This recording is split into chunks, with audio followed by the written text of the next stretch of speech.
বৈষম্য কোথাও থাকবে না।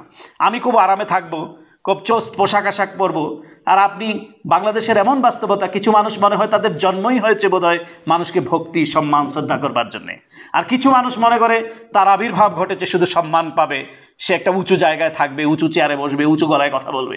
এই বৈষম্যটা যদি আমরা দূর না করতে পারি, তাহলে আমাদের যত বৈষম্য দূরের কথা বলি এগুলি কাগজে কথাবার্তা থাকবে, এগুলি কেবলই মেঠো বক্তৃতা থাকবে। সুতরাং এই বৈষম্য দেশের ভিতরে দূর করতে হবে, দেশের মিশনগুলোতে দূর করতে হবে। আমরা দেখেছি মধ্যপ্রাচ্যে বিগত হাসিনা সরকারের সময় কিভাবে মানবতার জীবনযাপন করে শুধু নয়, কোনো কাজে জোরে যদি তারা এমবেসিতে যায় থার্ড ক্লাস সিটিজেন হিসেবে তাদেরকে ট্রিট করা হয়।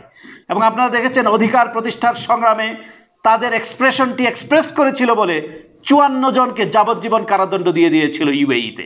কিন্তু আমাদের সরকার প্রধান প্রফেসর মোহাম্মদ ইউনূস তিনি এতটাই শ্রদ্ধার পাত্র, ইউএইর প্রেসিডেন্টের কাছে তিনি ফোন করেছেন, প্রত্যেককে তারা বেকসুর খালাস দিয়ে দিয়েছে, যাদেরকে যাবজ্জীবন কারাদণ্ড দেওয়া হয়েছিল, বিভিন্ন দণ্ডে দণ্ডিত করা হয়েছিল।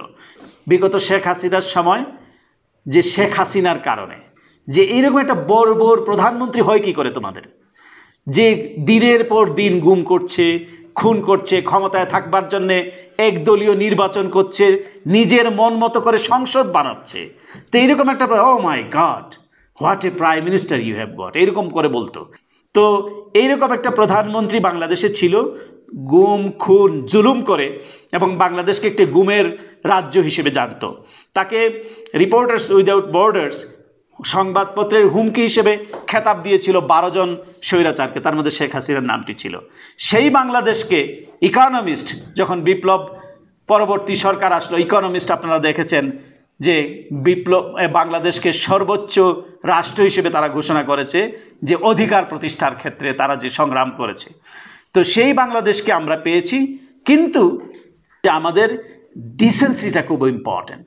আমরা দেশ হিসেবে, জাতি হিসেবে আমরা অর্জন করেছি এবং আমরা ফ্যাসিস্টদের মোকাবেলা করেছি এবং এখনও করছি, কিন্তু আমাদের ডিসেন্সিটা মেনটেন করতে হবে। আমাদের যে সেন্স অফ বিউটি,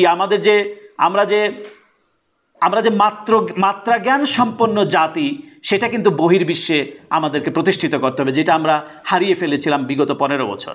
বাংলাদেশ যাতে একটি উশৃঙ্খল জাতি হিসেবে যাতে বিশ্বে চিত্রিত না হয়, সে ব্যাপারে প্রত্যেককে নজর রাখার জন্য আমি স্বনির্বন্ধ অনুরোধ জানাবো।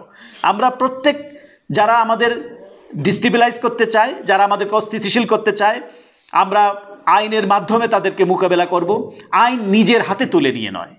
সুতরাং আইনকে তার নিজস্ব গতিতে চলতে হবে এবং যারা আইন বাস্তবায়নের সঙ্গে যারা আছেন তাদের ব্যাপারে মনিটর করতে হবে, তারা যাতে সুচারুভাবে করছেন কিনা সেটিও দেখতে হবে।